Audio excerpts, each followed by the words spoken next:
주 안에서 형제 자매된 여러분, 그동안 평안하셨습니까? 오늘은 갈라디아서 6장 1절에서 5절의 말씀을 가지고 바레와 포르티온이라는 말씀으로 하나님의 은혜를 나누기를 소원합니다. 저는 오키나와에 12년 사역하고 있는 이원섭 선교사입니다. 제가 먼저 갈라디아서 6장 1절에서 5절의 말씀을 읽겠습니다. 형제 여러분, 만일 어떤 사람이 죄에 빠져 있으면 영적인 사람인 여러분은 온유한 심령으로 그를 바로잡아 주십시오. 그리고 여러분도 자기 스스로를 살펴서 각기 유혹에 빠지지 않도록 조심하십시오. 서로 남의 짐을 져 주십시오. 그렇게 하여 여러분은 그리스도의 법을 성취하십시오. 누군가가 아무것도 아니면서 무엇이라도 된 것처럼 생각한다면 그는 자신을 속이는 것입니다. 각자 자기 행동을 살펴보십시오. 그러면 자기 자신에게는 자랑거리가 있다고 해도 남에게 자랑할 것은 없을 것입니다. 누구든지 자기 자신의 짐을 져야만 합니다. 중앙일보 4월 2일자에는 품이 있는 죽음을 선택한 사람들이라는 제목으로 세계의 미남이었던 알랭들롱 스위스행 편도행만 끊었다라며 그가 결심한 마지막 파티라는 기사와 더불어서 조력자의 자살이 합법화된 스위스의 안락사 전문병원인 디그니타스에서 죽음을 선택할 권리를 찾아온 사람들의 이야기가 실렸습니다. 물론 호주 국적의 한국 사람도 이곳에서 죽음을 맞이했습니다.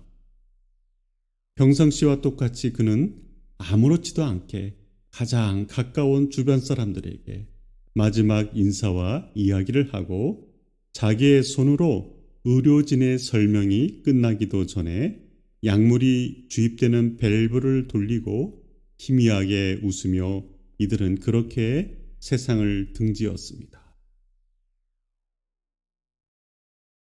한국 사람들 중에서도 이곳에 등록한 사람이 전체 1124명 중에 104명이 회원으로 등록되어 있다고 합니다. 그러나 이곳은 원칙이 있습니다. 죽을 병에 걸렸거나 극심하게 아프거나 한 사람들을 대상으로 하며 신체가 건강한데 이 세상이 살기 싫다고 디그니타스에 오는 것은 허락되지 않습니다. 우리는 세상에서 무거운 짐을 지고 또는 가벼운 짐을 지고 살아갑니다. 또 하나의 뉴스는 두 아이를 둔 40대 여성이 전동 자전거로 배달을 하다가 화물차와 충돌해서 그 자리에서 즉사했습니다. 이제 누가 남겨진 그녀의 아이들을 돌보아 주겠습니까? 남겨진 아이들은 엄마의 짐이 되는 것일까요? 아니면 국가적, 사회적 짐이 되는 것일까요? 치열한 삶 속에서 그렇게 배달을 하지 않으면 살아갈 수가 없는 시대에 살고 있기에 생계를 위해서 그녀는 열심히 일했지만 서로가 운전을 조심하지 않으면 혹은 상대방이 잘못한 실수로 인하여서 이렇게 가슴 아픈 일들이 일어납니다. 결혼해서 낳은 자녀들이 생활이 어렵다고 부모님들이 너희들은 우리에게 커다란 짐이야 라고 말할 수 있을까요? 그렇게 생각한다면 우리들 모두도 스스로 홀로서기를 못했을 때 부모님들께 짐덩어리였던 과거가 있었을 것입니다. 좀 더 확대해서 생각해 본다면 우리 믿음의 사람들도 하나님 앞에서 죄 많은 인간들로서 짐덩어리가 아닐까요? 여러분 스스로 여러분의 죄를 짊어지고 갈 수 있습니까? 없기 때문에 우리는 예수 그리스도의 이름을 의지해서 날마다 하나님 앞에 나아가고 있습니다. 새들도 부화한 새끼들이 홀로 서기를 할 때가 다가오면 먹이를 날라다 주는 일을 마치고 독립해서 날아가도록 교육을 시킵니다. 그런데 오늘 인간의 자본주의 시대는 경제적인 여유가 없으면 나이가 들어도 부모님 곁을 떠나지 못하는 일본에서 말하는 오타쿠라는 불명예스러운 자녀들이 많이 생겨나고 있습니다. 어찌 보면 나이가 들어서 삶을 정리할 때를 기다리고 있는 부모님들에게는 이러한 성장한 자녀들이 짐덩어리처럼 여겨질 것이고, 반대로 경제적으로 활동을 못하는 거동이 불편한 부모님들은 자녀들이 서로 부양하지 않으려고 하는 세태가 되어서 자기들을 낳아주시고 길러주신 부모님들이 짐덩어리가 되어버린 시대에 살고 있지는 않습니까? 스스로 앞가림을 하지 못하면 서로에게 크나큰 짐덩어리가 되는 시대가 되었습니다. 물론 옛날에는 고려장이라는 풍습도 있었다고 합니다. 이것은 고려시대의 나이든 노인을 산채로 업어다가 산에 버리는 이 고려장이라는 옛 설화에서 나왔습니다. 우리 그리스도인들에게 짐이라는 것은 무엇일까요? 그냥 물리적인 눈에 보이는 내가 갖고 싶은 무거운 짐이 아닌 것은 분명한 것 같습니다. 짐이라는 것은 여러분과 제가 해결할 수 없는 짐입니다. 그것은 다른 말로 표현한다면 고민이나 번뇌라고 말할 수 있습니다. 화물차가 있고 승용차가 있기 때문에 물리적인 눈에 보이는 짐들은 차에 실을 수 있지만 고민과 번뇌의 짐을 차에 싣고 다니는 분들은 이제껏 보지 못했습니다. 갈라디아서 본문은 짐의 유형에 대해서 이렇게 말하고 있습니다. 짐은 죄라는 것입니다. 죄에 빠져 있으면 영적인 사람이 온유한 마음으로 그를 바로 잡아주라고 하며, 또 우리 스스로도 죄에 빠진 자들같이 유혹에 빠지지 않도록 조심하라고 했습니다. 상대방을 윽박지르고 혼내주는 것이 아니라 부드러운 마음으로 그들에게 다가가라고 하는데 참으로 어려운 이야기입니다. 현실에서 그렇게 하면 만만하게 보고 죄에 빠진 자들은 그다지 자신의 상태를 심각하게 생각하지 않는 경향이 있기 때문입니다. 경찰이 계속해서 훈방만 하고 촉법 소년에 해당하는 10대들이 나이가 어리다는 이유로 교도소에 보내지 않기에 계속해서 심각한 사회적 문제가 되고 있습니다. 때로는 엄한 법이 꼭 필요합니다. 사람이 말로써 해결이 된다면 얼마나 좋겠습니까? 그래서 하나님께서도 죄지은 이스라엘 백성들을 때로는 모두 죽이시고 멸망시키셨던 것입니다. 그러나 본문은 우리에게 서로 남의 짐을 져주기를 바라고 있습니다. 짐은 가벼운 짐이 있습니다. 그것은 스스로가 해결하면 됩니다. 그러나 우리들 스스로가 해결하지 못할 때 남의 도움을 받아야 하는 경우가 있습니다. 오키나와에서 교통사고가 났을 때 선교지에서 그러한 큰 목돈이 어디 있습니까? 한국에서 아이들 교육비를 따로 보내주는 것도 아니고 이러한 유형무형의 일이 갑작스럽게 발생을 했을 때 그냥 선교비라는 명목하에서 모든 것을 지출하지 않으면 안 되는 것이 모든 선교사들의 입장일 것입니다. 그래서 한국에서 성도가 도움을 주셔서 해결한 적도 있고, 차가 오래되어서 멈추기 일보 직전에 7인승차가 생기는 것이 우리 교회의 무거운 짐이고 기도의 제목이었는데 그 짐이 해결이 되었습니다. 이것은 다른 한국 교회가 우리 슈노 카오리 교회의 짐을 나누어 주셨기 때문에 가능한 일이었습니다. 짐을 서로 나누어지기 위해서는 섬기는 삶이 실천적 요소가 되지 않으면 절대로 되지 않습니다. 우리 스스로가 죄의 유혹에 빠져서 무거운 짐을 지게 되는 것은 우리 자신이지만 스스로 살피는 것은 주의 깊게 자신을 관찰하고 영적인 사람은 남보다 자신을 겸손하게 돌아보아야 한다는 것이 오늘 본문의 요지입니다. 그래서 골로새서 4장 2절이라든가 누가복음 21장 36절 곳곳에서 기도를 항상 힘쓰고 기도에 감사함으로 깨어 있으라고 기록하고 있습니다. 짐을 나누어 짊어짐에 있어서 성경은 우리들에게 그리스도의 법을 이루라고 했습니다. 그러면 그리스도의 법이 무엇입니까? 율법입니까? 계명입니까?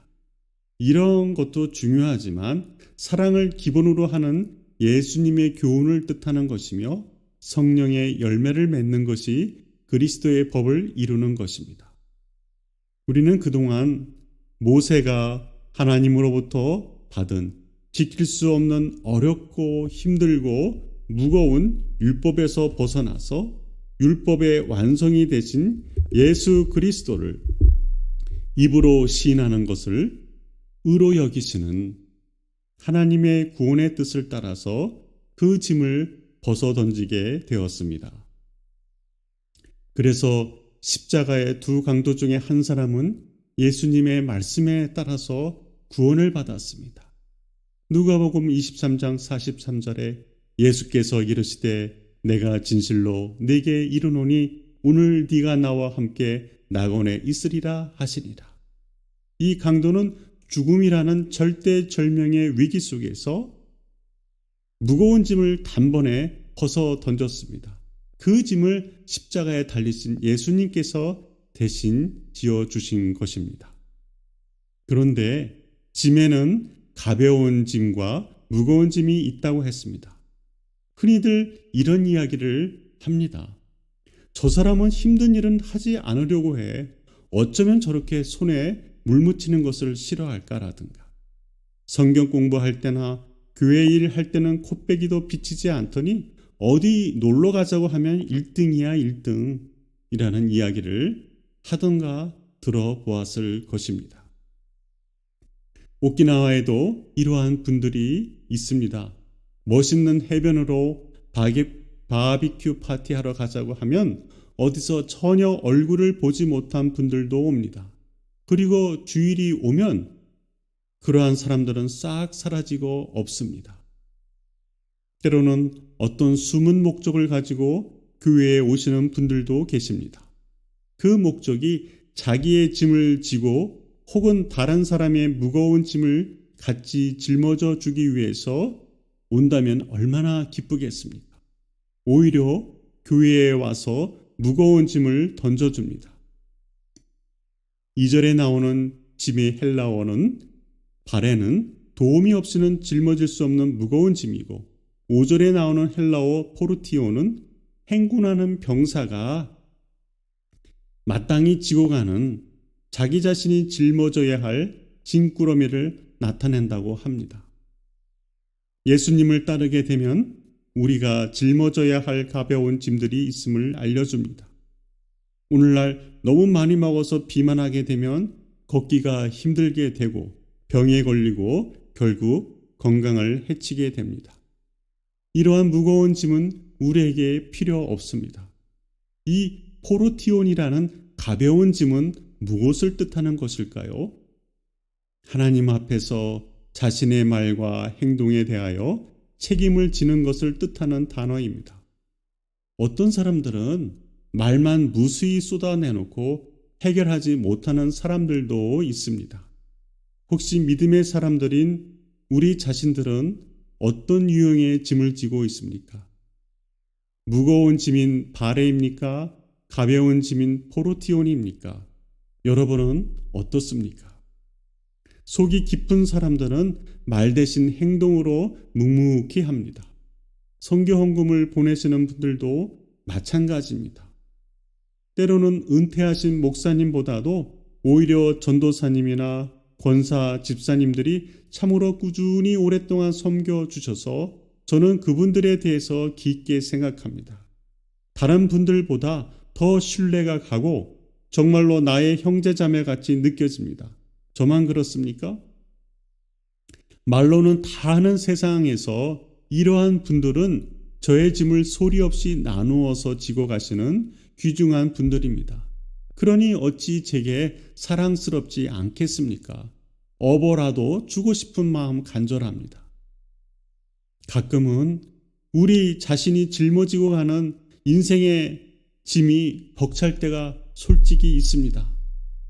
그러나 다른 사람이 미혹에 빠지거나 하나님으로부터 멀리 떠나게 되지 않고 바르게 행하도록 그 짐을 나누어 져야 할 것을 갈라디아서는 우리에게 교훈하고 있습니다. 예수님께서 그 짐에 대해서 말씀하셨습니다. 마태복음 11장 28절에 힘들게 일하고 무거운 짐을 진 자들은 다 내게로 오라. 내가 너희를 쉬게 하겠다라고 하셨습니다. 그러시면서 하신 말씀은 나는 마음이 온유하고 겸손하기 때문에 내 멍에를 메고 내게서 배우라. 그리하면 너희 영혼이 쉼을 얻을 것이다 라고 하셨습니다. 왜냐하면 내 멍에는 매기 쉽고 내 짐은 가볍기 때문이다라고 하셨기 때문입니다. 결국 인생의 짐이라는 것이 무엇에 대한 것입니까? 여러분과 저의 영혼에 대한 짐이 아니겠습니까? 그것은 결론적으로 곧 죄의 죽음에 이르는 짐이 아니겠습니까? 물론 우리는 여러 가지 고민들을 많이 갖고 있습니다. 육을 지배하는 것은 정신적인 영역입니다. 세상의 짐을 던져버리고 싶으십니까? 그러면 첫째로 예수님께로 달려가서 그 짐을 고백하고 내려놓으십시오. 두 번째로는 예수님께로 가서 배우는 것입니다. 무엇을 배우라는 것입니까? 신학이나 교회로 오라는 것보다도 율법과 죄의 삶을 지고 지쳐버린 영혼들이 예수님 앞으로 와서 그들에게 쉼을 주시는 하나님의 아들 예수님을 통하여 쉬라는 뜻입니다. 힘든 사람에게 오자마자 교리 공부시키고 율법을 외우게 하는 것이 우선이 아닙니다. 성경은 이렇게 기록하고 있습니다. 이사야서 41장 29절의 말씀인데요. 그분께서는 피곤한 사람에게 힘을 주시고 기운이 없는 사람에게 힘을 북돋아 주신다라고 기록하고 있습니다. 아니 정말로 이렇게 하나님께서 하셨을까요? 어디에 실제로 이렇게 하신 일들이 있나요? 라고 사람들은 물어볼 것입니다. 열왕기상 19장 5절을 보면 로뎀나무 아래에 누워 자더니 천사가 그를 어루만지며 그에게 이르되 일어나서 먹으라. 무엇을 먹으라는 말입니까? 구운 빵과 물 한 병입니다. 목이 마른 자에게는 물을 주고 배고픈 자에는 자기 호주머니를 털어서 빵을 손에 쥐어주는 것입니다. 그렇게 힘을 얻은 엘리야는 40일을 걸어서 하나님께서 가라고 하신 호렙산에 갔습니다. 또 이사야 41장 10절을 보면 두려워하지 말아라. 놀라지 마라. 내가 너를 강하게 하고 너를 도와주겠다. 내 승리의 오른팔로 너를 붙들어 주겠다라고 했습니다. 자기 자신이 짊어져야 할 짐을 남에게 맡기지 마시기를 바랍니다. 우리 자신의 죽음은 결국 여러분과 제가 1대1로서 하나님 앞에 서야 합니다. 대신 누군가가 해결해 줄 수는 없습니다. 그러나 죄에 대한 유혹이라든가 물질의 어려움이라든가 이러한 육체적, 영적 짐은 우리가 연합하여 함께 기도하고 하나님께 구하여 서로가 나누어질 수 있는 짐들이 있습니다. 그래서 말씀을 배우는 사람은 가르치는 사람과 모든 좋은 것을 함께하고 자기가 뿌린 것을 그대로 거둔다고 했습니다. 어떤 사람은 육체에 뿌리는 사람들이 있는데 이들은 육체의 열매를 거둘 것이고 그것은 사망이라고 했습니다. 또 하나는 성령에 뿌리는 사람들은 성령으로부터 영생을 거둔다고 했습니다. 결국 그리스도께서 우리에게 주시는 가벼운 짐을 짊어지고 인내하면 영생을 얻을 것이고 그분이 주시는 짐을 내던지고 세상의 무거운 짐을 가득히 짊어지고 자신이 해결하겠다고 낑낑거리며 최선을 다하는 사람은 미련한 사람이 되어 멸망에 이를 것입니다. 바레와 포르티온, 바레는 무거운 짐이라고 했습니다. 인생의 무거운 짐입니다. 포르티온은 우리가 예수님 앞에 나갔을 때 우리에게 주시는 십자가의 짐입니다.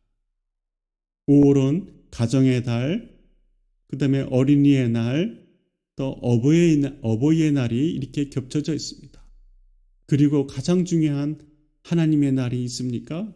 아니, 우리 일생 일대에 모든 시간이 하나님을 두려워하는 날이 되어야 합니다. 어린이와 같이 주님 앞에 겸손한 마음으로 우리 모두가 서서서 세상의 무거운 짐인 바레를 그분께 맡기고 또 그분께서 주시는 전 인생에 이르는 가벼운 짐인 포르티온을 지고 가는 인생이 되기를 소원합니다. 기도합니다.